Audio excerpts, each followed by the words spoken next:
Morning guys, welcome to another late, wait, horrible Friday Waffle. It's Saturday and it's 11:26 on Saturday morning.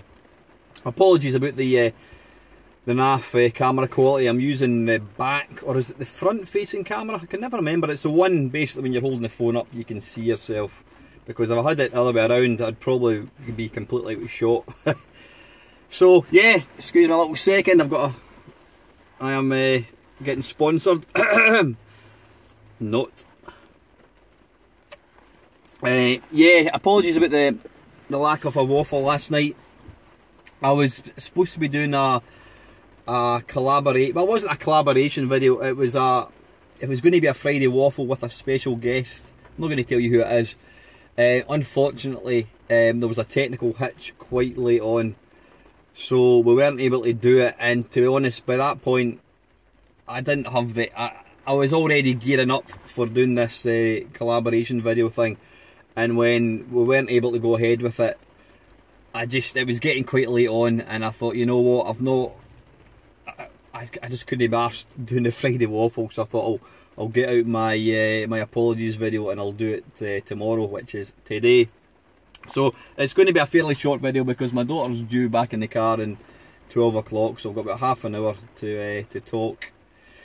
So I'm just looking at the clock. It says 26 minutes. That's probably about right actually. So that's fine. It is literally going to be a half an hour video.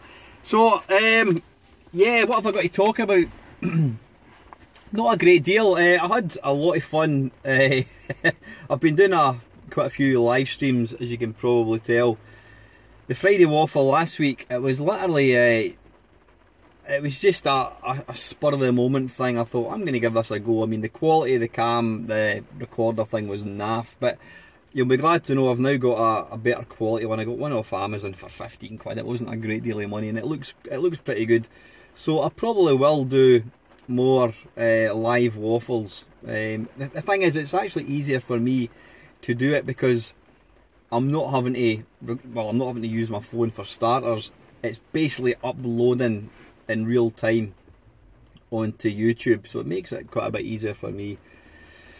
Yeah, and the what turned into almost a 4-hour game stream last Saturday, again, it was one of these spur of the moment things. My wife had she told me she was going out to her friend's house, and like I said, because my wife shifts, I don't get the chance, I don't get the peace and quiet basically to do one of these. I need to have nobody in the house when I'm doing a live stream with playing games, because if my wife's in the house, chances are she'll be downstairs watching the TV. So it's just not practical. It's not something I can really do at all. So when she told me she was going out last Saturday, I thought, yeah, dancer, let's get a wee live stream going. So it was great fun, and I mean, as with all these live stream things, you never know how it's going to go. You know, I thought to myself, see how many people jump in, maybe get an hour out of it, and it ended up, I think I drew a line under, it was about 3 hours 52 minutes. So I mean, it was a monster live stream. But thanks to everybody that did tune in. It is good fun, and I do like doing the live thing. It's just more spontaneous, and you've got the sort of chat with people watching as well. So it's all good. Gaming wise, what have I been playing? I'm going to be doing a video. One of my mates, I'll not talk about him in this video, very, very, very kindly. You'll probably, if you watch my channel, chances are you'll know who it is. He very kindly fixed my PC Engine Duo. Got it back this week actually, and he's done a fantastic job. I mean, it's literally as good as new. So I'm going to be doing a really good PC Engine. Well, I don't mean my video is going to be good, but I'm going to be attempting a PC Engine Duo video. Another thing we need to do is a games room tour. My good mate Dean, he did a games room tour the other day there, and I always enjoy these things. It's nice to see when you watch people on YouTube, you know, playing all these different games and systems. It's nice to actually see behind the scenes, so to speak. Now my games room, I mean, I've done a few tours of it. It doesn't take very long. I could literally stand in one place and just turn, because my games room is very, very small. But I think I'll do another one of these as well. So yeah, that's kind of the future. I just want to see how we're doing for time. Right, yeah, we've got 21 minutes to go. So like I said, that is going to be a shorter than normal waffle. But that's probably not a bad thing. So yeah, anything else wise, what have we been doing? What was I playing? I was playing my PC Engine Duo. I was playing my Sega Saturn. I was getting stuck into that this week as well. Really enjoying that. But as is always, my work is the contract that I work on finishes in the end of March. And as you can imagine, the company I work for, they want to make sure that all the loose ends are tied up. So it's just been, it's pandemonium. It really is. I've never been as busy in a job in all my life as I am at the moment. And if this was going to be what it's going to be like forever, I would absolutely go and get another job, because it's stressful. I generally don't. I'm not a person who I would say really suffers from stress. I'm able to deal with stress pretty well. You know, I don't let things get to me too much. But at the moment, things are it's just frantic. You literally don't have 2 seconds to stop. Doing a lot of running about as well, and that takes when the problem is in my job, when you're out and about, you're not doing any work, because my work is in front of the laptop. It's all about liaising with people and making sure things are going to happen. And so when I'm out and about, I'm not working, if that makes any sense. And then when you come back to your desk, then it's trying to catch up is just difficult. So yeah, my work is taking up a lot of my energy at the moment. You can probably tell I'm turning into a bit of a fat bugger. I mean, I was out this morning doing my park run. I still run. I'm still going out, you know, on a Sunday and doing 10 miles, but I'm not running during the week, which I find quite depressing. I mean, I've been a runner for 8 years. I've always been somebody who gets out 2-3 times a week during the week plus the weekends, and I'm not doing that. And it's just it's kind of threefold. It's A, the weather is shite and I just can't be bothered going out, and secondly, the job. When you're so tired, when you're so kind of under pressure at work, the last thing you want to do is go out for a run. You're just too tired. So yeah, that's I'm making excuses, but you know, once hopefully things do settle down, I plan to get back to some regular running. How are we doing for time? Yeah, 7 minutes, okay, yep. So I guess keep looking at the time, because I know this is going to eventually cut out and my daughter will be back in the car in 25 minutes. So anyway, listen, thanks for the questions. I've got a few here, so let me just batter straight on. Let me get a wee drink. I was having a laugh, a titter, if you will, at the at some of the replies I had to the technical difficulties video. Doug Scullery said, here we go, he's now making big money, and he can afford to forget about, he's too busy, you know, he's across there in LA with strippers and whatnot, and now that he's monetised the channel. Can I just say, guys, the channel is still not yet monetised. I've been checking, I check daily on the status, and it just says that my channel is under review. So that has been, what, 3 weeks? I think it was the 17th of February was when I applied to monetise the channel. So I don't know what's happening. I have not made a single penny yet. And apparently the way it works is you've got to earn £60 before they pay you any money. Now I think, going by my views, now I know, you know, I maybe shouldn't be talking about this, because at the end of the day it's kind of personal, but who cares, you know, that's the type of person I am. I think I stand to make about, I don't know, maybe 15 quid a month. It's not a lot of money, but then you've also got to pay tax on that, so I will need to declare that as earnings. But apparently you've got to make 60 quid before they pay you anything. So no, I'm not going to be making these things from Hawaii or Dubai. It's still going to be in my house, because yeah, I think 15 quid. I know if I went down the Patreon route, it would probably increase, but you know, the Patreon doesn't really sit well with me. But if Google want to pay me money, the thing is, as I've said before, guys, I mean, the whole monetise thing, I just thought to myself, what the hell, why are you not doing it? You know, if Google want to give me 15 quid a month for doing this, who am I to argue? But if it turns out that my videos start getting scrutinised more and, you know, getting taken down and whatever, then I'll be thinking to myself, is it worth it having all that shite for the sake of 15 quid a month? Less I've got to pay tax in it.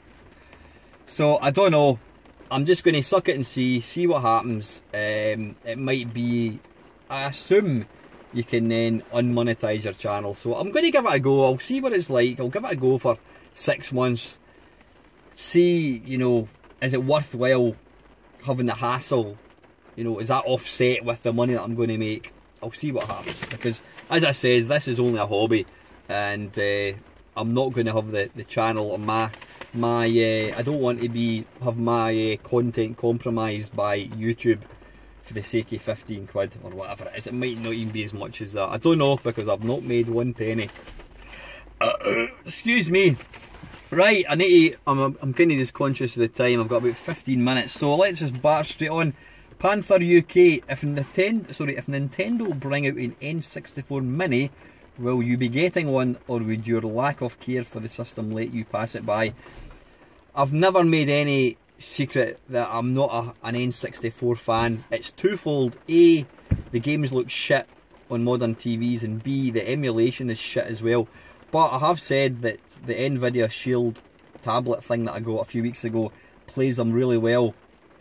And so I'm actually starting to enjoy, it's the first time I've actually started to enjoy my N64 or N64 games.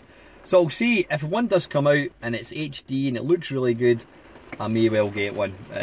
So yeah, we'll see what happens. So anyway, listen, thanks Panther UK, I appreciate it. Mr. Batman, if you were caught in a scenario, desert island or otherwise, and you were permitted only one game style for all eternity, what would it be? That is a simple one. It would be a shoot 'em up, no question, because shoot 'em ups you never get to the end. It's all about pushing the boundaries, pushing your skill. So it would 100% be an arcade game, and it would be shoot 'em ups, vertical preferably. So yeah, great stuff. Thanks, Bat. And next one, Mr. Down the Rabbit Hole.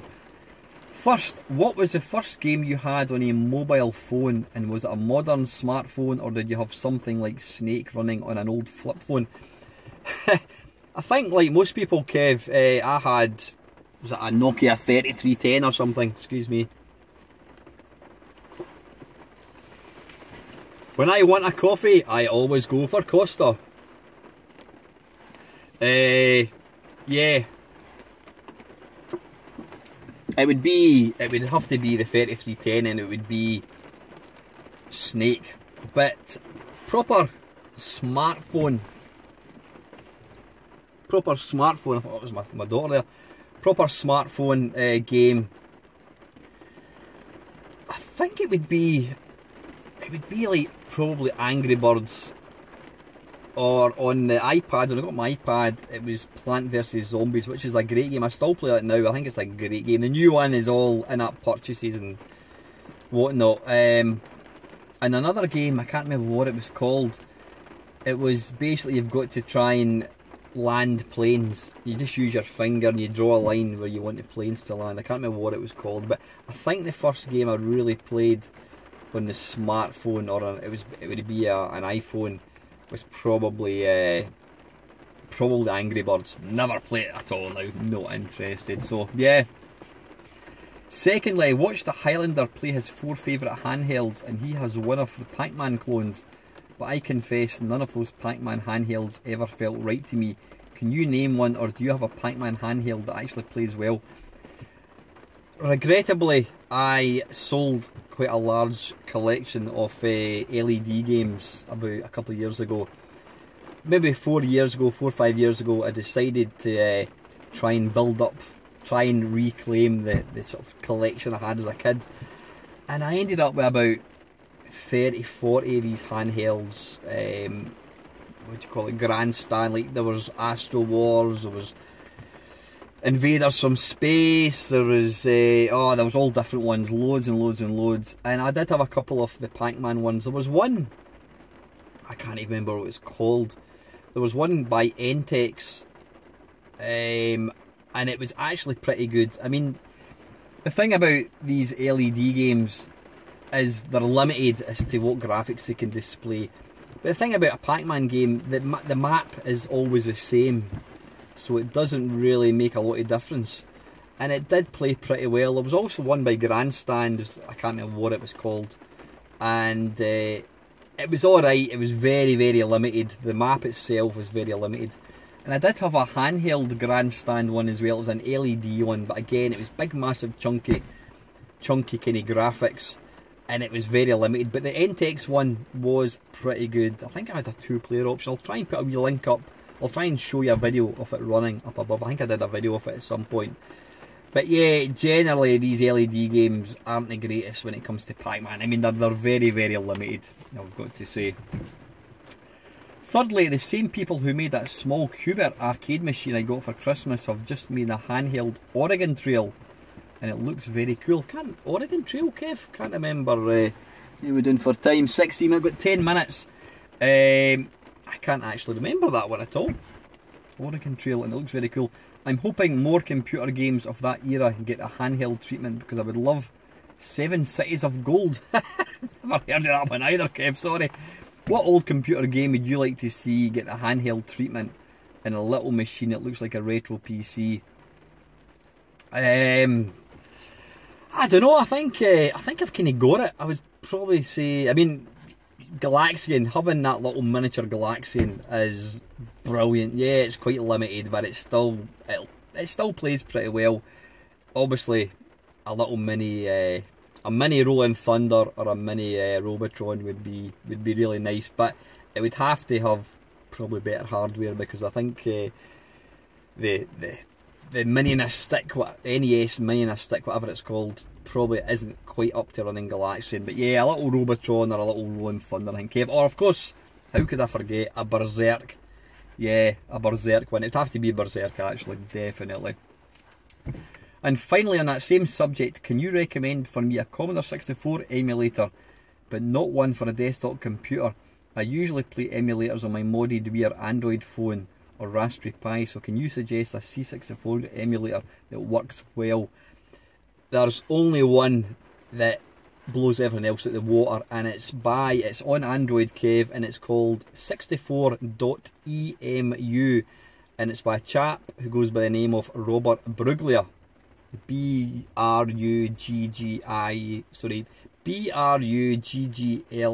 I think it is. Robert Bruglia, and it's called 64.mu. It's on the Play Store. It is fantastic. That's all you need to know. It's really good. It's got, you touch the screen, you can bring up the keyboard and that kind of stuff.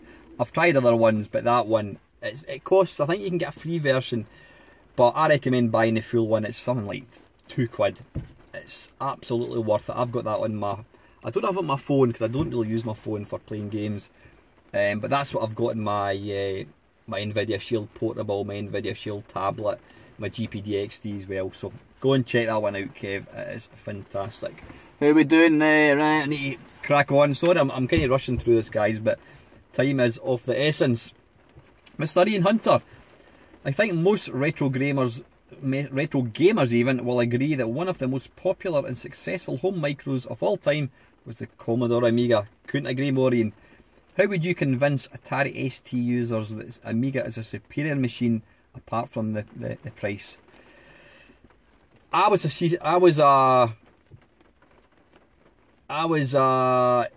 somebody else, a Costa, probably wondering who the hell I'm talking to. I was an Atari ST owner, but before long I upgraded to the Amiga. I've got to say, and this is just my opinion, you know, it's just my opinion, I'm entitled to my opinion. The Amiga does everything that Atari ST does, but better. It's got better graphics, it's got way better sound. I can't say any more than that. There's not really anything at all that the Atari ST does that the Commodore Amiga does not do better. It's better in every way. The only one thing that the Atari ST does, and it's not something that's ever been a thing that bothers me, is the MIDI. It's got a built-in MIDI interface, so the Atari ST, I believe, still does get used by some musicians. So yeah, that's the only thing. I would say the Commodore Amiga is better in every single way possible. So what's not to love about the Amiga? But the Atari ST is a wonderful machine. I've got one, but I don't have any games for it at all. But that's all I can say is if you like the Atari ST, you're going to love the Amiga. So thanks, Ian. I appreciate it. And second for last, Mr. Bop MC. Welcome back, Squire. I know you've been quiet these last few days. Your thoughts on the Spectrum Next and the 64 Mini? Will you be buying them? Do you think they will do well? For me, I won't bother with the 64 Mini as I don't think it offers anything that a C64 with an SD2 IEC doesn't, and frankly I don't see the point. As for the Next, I will only pick it up if I can buy it in a traditional store or on Amazon, as I don't really do that crowdfunding malarkey. As ever, your thoughts? Well, I have pre-ordered, I crowdfunded the Spectrum Next Bop. I'm getting it's the full one with the keyboard and that kind of stuff. What excites me about it is it's a brand new computer. It's not just a Spectrum, it is a brand new computer, and I've never had a brand new computer since the Amiga. So for me, that is quite exciting. I mean, I'm very friendly with Jim Bagley, who's he's had a lot to do with the machine itself. The bottom line for me is the worst case scenario is it's going to be a brand new, reliable way to play Spectrum games. It's got the SD adapter, so for that alone, it's worth it. But then there's a lot of people bringing out new games for it. I mean, I think it's I don't really know too much about it. I think it's almost a kind of Amiga standard computer. I might be talking nonsense, I don't know. But, so yeah, it'll be interesting to see what new games do come out for it. They've got better graphics, better sound, better, you know, more colours.